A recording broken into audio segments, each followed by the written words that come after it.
സിമ്പിളായിട്ടൊരു pocket ഷവർമ ഉണ്ടാക്കിയല്ലോ എന്നാ വായോ. ആദ്യം തന്നെ ഒരു ചിക്കൻ എടുത്തിട്ട് ഇതുപോലെ അങ്ങ് അടിച്ചങ്ങ് പരത്തുക.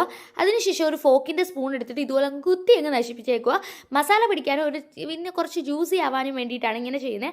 അതിനകത്തോട്ട് കുറച്ച് ജിഞ്ചർ ഗാർലിക് പേസ്റ്റ്, പിന്നെ കുറച്ച് കുരുമുളക് പൊടി, അതിനുശേഷം കുറച്ച് മുളക് പൊടി, പിന്നെ കുറച്ച് മല്ലിപ്പൊടി, പിന്നെ മഞ്ഞൾപ്പൊടി, അതിനുശേഷം കുറച്ച് ഗരം മസാല, പിന്നെ ഒരു നുള്ളി ജീരകപ്പൊടിയും കൂടെ ആഡ് ചെയ്ത് കൊടുക്കുക. അത് കഴിഞ്ഞിട്ട് ഒരു നാരങ്ങയുടെ അര നാരങ്ങ എടുത്ത് കുറച്ചൊന്ന് പിഴിഞ്ഞൊഴിക്കുക. പിന്നെ നിങ്ങൾക്ക് ആവശ്യത്തിനുള്ള ഉപ്പൊന്ന് ആഡ് ചെയ്ത് കൊടുക്കുക. അതിനുശേഷം നല്ല രീതിക്കൊന്ന് മിക്സ് ചെയ്ത് വെക്കുക. നല്ല രീതിക്ക് മിക്സ് ചെയ്യണം. എന്നിട്ട് ഒരു 10 മിനിറ്റോളം ഫ്രിഡ്ജിനകത്ത് വെക്കുക. അത് കഴിഞ്ഞിട്ട് നമുക്ക് വറുക്കാനിടാവുന്നതാണ്. ഞാനിവിടെ എടുത്തേക്കുന്നത് സൺഫ്ലവറിൻ്റെ ഓയിലാണ് എടുത്തേക്കുന്നത്. നിങ്ങൾക്ക് വേണമെങ്കിൽ വെളിച്ചെണ്ണയിലും വറുത്തെടുക്കാം കേട്ടോ. കുറച്ചും കൂടെ നല്ല സൺഫ്ലവറാണ്. എന്തായാലും നിങ്ങളുടെ ഓപ്ഷനാണ്. അതിനുശേഷം 2 ബ്രെഡ് എടുത്ത് പരത്തിയതിന് ശേഷം അതിൻ്റെ മണ്ട ഒരടപ്പ് വെച്ചിട്ട് ഒന്ന് റൗണ്ട് ഷേപ്പിൽ കട്ട് ചെയ്തെടുക്കുക. 2 എണ്ണമാണ് എടുത്ത് വെച്ചേക്കുന്നത്. ബാക്കി വരുന്ന ബ്രെഡ് കളയൊന്നും വേണ്ട, അത് നമുക്ക് ആവശ്യമുണ്ട്. ഇതുപോലെ റൗണ്ട് ഷേപ്പ് ഒരു 5-6 എണ്ണം ഞാൻ കട്ട് ചെയ്ത് വെച്ചിട്ടുണ്ട്. അതിനുശേഷം ബാക്കി വന്നതെല്ലാം കൂടെ നമുക്ക് പൊടിച്ചെടുക്കേണ്ടതാണ്.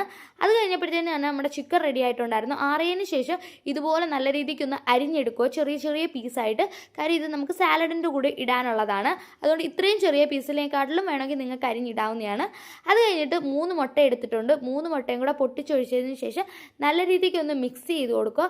നല്ല രീതിക്ക് ഒന്ന് ജാറിനകത്തിട്ട് അടിക്കാമെങ്കിൽ അതായിരിക്കും കൂടുതൽ നല്ല. ഇല്ലെങ്കിൽ ഇതാണ്ട് ഇതുപോലെ നല്ല രീതിക്കൊന്ന് മിക്സ് ചെയ്യുക. എന്നിട്ട് കട്ട് ചെയ്ത് വെച്ചിരുന്നത് നമ്മുടെ ഈ മുട്ടയിലോട്ട് മുക്കിയതിന് ശേഷം ആ പൊടിച്ചു വെച്ച ബ്രെഡിനകത്തോട്ട് ദാണ്ട് ഇതുപോലെ ഒന്ന് മുക്കിയെടുക്കുക. എന്നിട്ട് എണ്ണയിലോട്ട് ഇട്ടാൽ മതി. ഇത്രയേ ഉള്ളൂ, സിമ്പിളാണ്. ഇതിൻ്റെ ഫുൾ വീഡിയോ ഞാൻ ഇതിൻ്റെ താഴെ കൊടുത്തേക്കാം.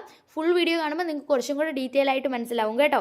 എന്തായാലും 2 എണ്ണം മുക്കിയിട്ടുണ്ട് കേട്ടോ. അതിന് ശേഷം നമുക്ക് സാലഡ് ഉണ്ടാക്കാൻ വേണ്ടി ആദ്യം തൈര് ഇട്ടു, പിന്നെ വെളുത്തുള്ളി ഇട്ടു, അതിനുശേഷം മല്ലിയില ഇട്ട്. അത് ഓപ്ഷനാണ്, നിങ്ങൾക്ക് വേണമെങ്കിൽ ഇട്ടാൽ മതി മല്ലിയില. അതിനുശേഷം കുരുമുളക് പൊടി, പിന്നെ കുറച്ച് ഉപ്പ്, അതിനകത്തോട്ട് ഒരു നുള്ളി ജീരകപ്പൊടി ഇട്ട് കൊടുത്തിട്ടുണ്ട്. അത് കഴിഞ്ഞിട്ട് കുറച്ച് വെളുത്തുള്ളി, അതിനുശേഷം കുറച്ച് ക്യാബേജും ഇട്ട് കൊടുത്തിട്ടുണ്ട്. അത് കഴിഞ്ഞ് നല്ലതായിട്ടൊന്ന് മിക്സ് ചെയ്തിട്ടുണ്ട്. പിന്നെ നമ്മൾ അരിഞ്ഞു വെച്ചിരുന്ന ചിക്കൻ എടുത്ത് ആഡ് ചെയ്ത് കൊടുത്തിട്ടുണ്ട്. അത് നല്ല രീതിക്കൊന്ന് മിക്സ് ചെയ്ത് കൊടുത്തിട്ടുണ്ട്.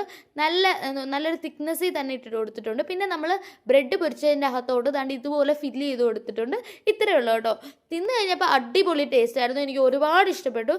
ഇത് നിങ്ങൾക്കും ഇഷ്ടപ്പെടുമെന്ന് വിചാരിക്കുന്നു. നിങ്ങൾക്ക് ഇഷ്ടപ്പെടുവാണെങ്കിൽ ലൈക്ക് ചെയ്യാനും കമൻറ്റ് ചെയ്യാനും ഷെയർ ചെയ്യാനും മറക്കല്ലോ.